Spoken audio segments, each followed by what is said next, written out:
33-year-old Sarah Everard went missing in South London last week.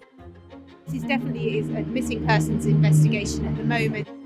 Human remains were discovered late yesterday after a whole day of searching.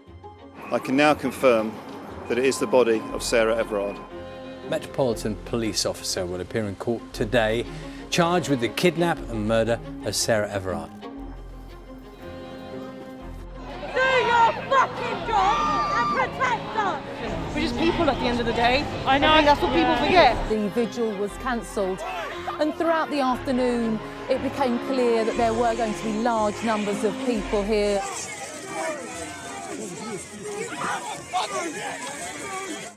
It's bitterly ironic that an event that's meant to be about women's safety ended up seeing women manhandled and carried away.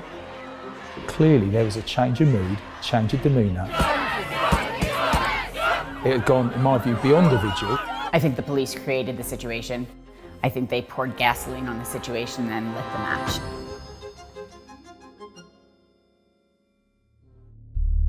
Throughout the day, as you'll see, people came and put flowers down, and there were no issues there. There were lots of people, hundreds, including the Duchess of Cambridge, all had come down, all had put down their flowers, and 6 o'clock, people had gathered again to do that.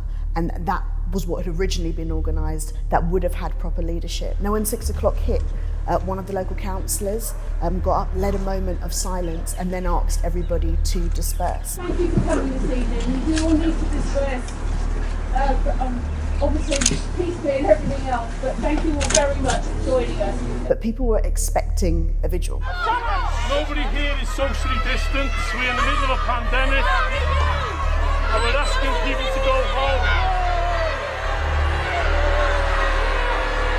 We had the infrastructure, we had the PA system, we had the way to make it COVID safe, but instead of letting us go ahead with our human rights protest, they decided to not let us hold a COVID safe vigil. All we saw was the images that people were sharing online that looked like police officers, uniform officers, intervening and moving in, with it looked like no justification. And on the day itself, that vigil had moved from 6 o'clock onwards into a protest. And that's what the police then had to move in and intervene with. But I don't think they communicated that to everybody. We just actually had to look at the images and form our own opinion.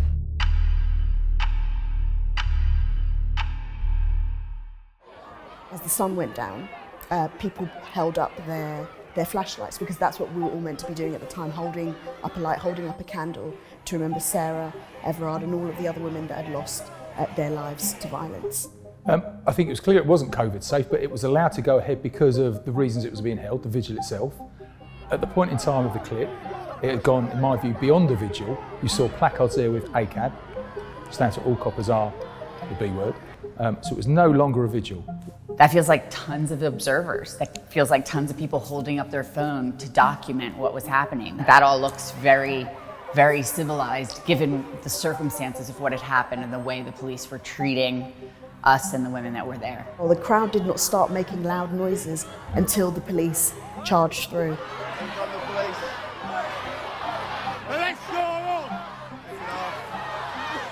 And it's at that moment that you can see that the entire tone of the event just collapsed. You see the officers literally coming in single file, which is a safe way to come in. Once they get to the bandstand, they look like they encircle the bandstand to a certain extent. And that's to prevent other people joining the group, to making your task even harder, and then to allow another group of officers to come through that police circle, go onto the area you want to clear, and then clear it by moving people off there, and then encourage them to go through the police lines. So you then, at the end of it, the intention is to keep that area clear or sterile. And given the nature of Sarah's murder, I think it was real, seriously poorly thought through to have police charge through that way, because it only upset many of the women there much more.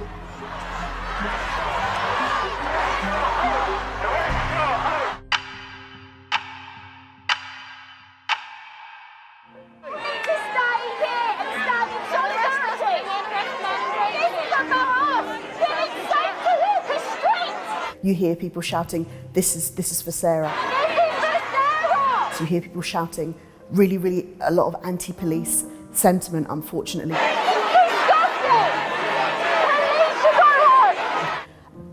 But that's the reaction that you get in a situation where people are attempting to have a peaceful vigil and it's broken up.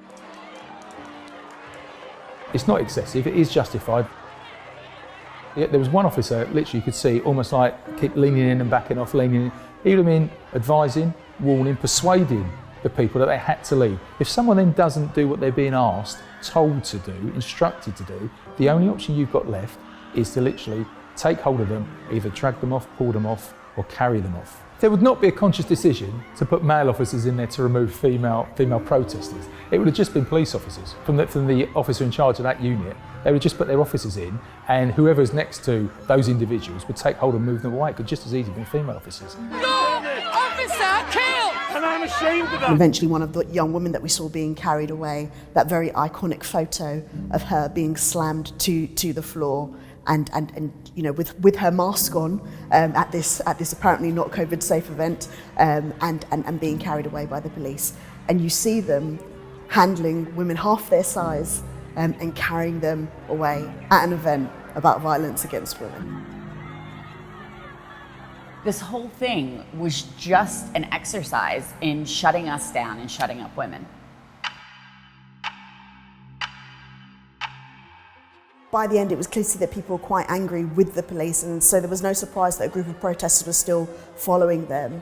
And the way in which they left looked a little bit menacing in themselves, you know, a large group of them all together. Looking at the clip, the first one looks like the officers are withdrawing from the area, so they've got like it's like an arrowhead really, like a formation of officers at the front to make a pathway for the officers then to follow as they leave, so they can all leave safely. The second half of the clip is in the distance, and it looks more like a protective cordon, like a bubble around someone that's been arrested. So if you arrest somebody, you have to move them through a crowd. What you don't want is people coming in and either pulling the person away or you know, engaging in hostility, confrontation with the officers. The women that were carried away, they were put in the back of police vans, yes, but released about 30 minutes afterwards. So there was no real need for them being detained in the first place.